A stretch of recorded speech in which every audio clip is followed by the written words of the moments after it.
basic. If you worship idols or devils or whatever, wherever you worship devils at becomes a portal. That's why they draw a pentagram on the ground in a circle, and that house becomes a portal, or wherever it is, and people can sense the evil and the darkness in there because it's a portal there. Are you understanding what I'm saying? When you sacrifice blood, that's why it's not, when the Bible says don't shed innocent blood, don't let that blood spill the ground. Life's in the blood. That means that the blood that's in your body can become a gate. When blood flows out of a person unlawfully and hits the ground, that place where it hit the ground can become a portal for demons. Demons need blood in order to operate. This is the reason why every time you see a culture that becomes antichrist, they start sacrificing or making blood sacrifices, because the blood sacrifices the life. In other words, the ability for them to cross over is in the blood. So this is the reason why in voodoo they cut chicken head off and use chicken blood. They kill a goat. It's always blood involved in these sacrifices in all pagan religions, because it enables the portal, the atmosphere, or the opening that Satan needs to come through. The problem is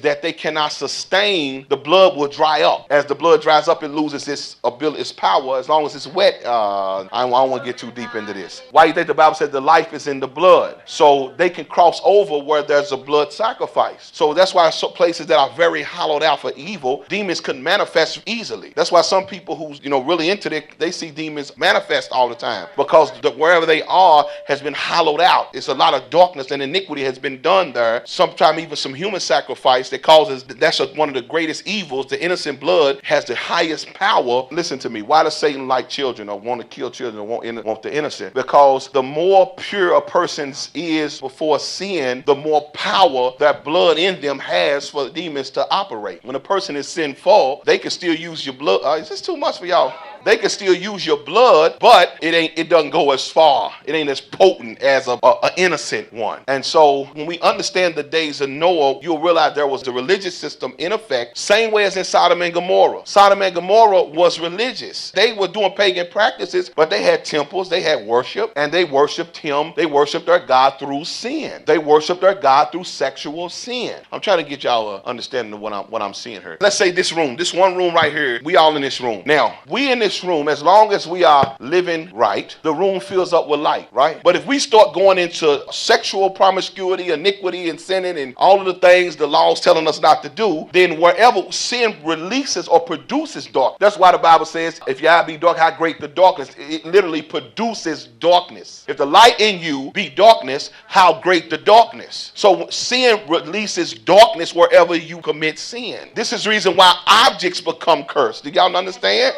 Objects become cursed if you committed sin with the object. Y'all got what I'm saying? So if we continue to sin, the more we sin, the more dark, spiritually dark this atmosphere will become, the greater the less fearful and the less fearful demons would be to inhabit this atmosphere. If we continue to keep sinning, we will literally create an opening for demons to inhabit this place. So this is what witches' covens are. This is what these places are. They are hollowed out places where demons have access. Why are they doing the sacrifices? Because they want a spirit to show up. To do what? To give them some type of power, to carry out some type of command. And before the spirit shows up, he needs to be appeased. Now in voodoo, they have to dance. They got to shed some chicken blood, then they got to dance and dance and dance. And the spirit is getting appeased by them dancing. They go into a trance and they get possessed by that demon. And so spirits need to be appeased. That's why when a spirit is attacking you, let's say a spirit of lust. If you have a spirit of lust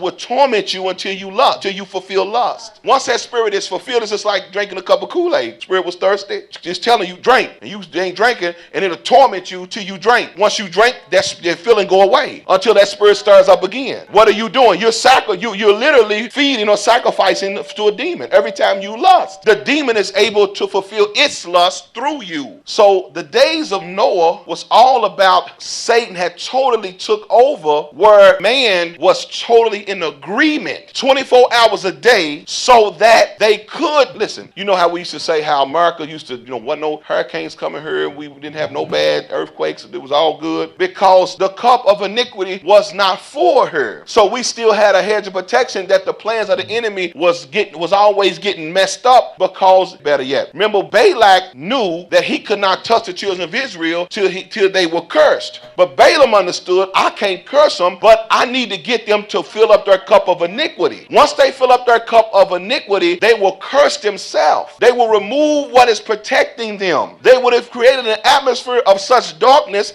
that demons can inhabit them. So the systems of pagan worship is why it was all about defiling a person through sin, sexually or any occult way, but defile a person so that the person's life will release darkness, to make the demons comfortable. That's a better word. You got what I'm saying? Demons want to be comfortable.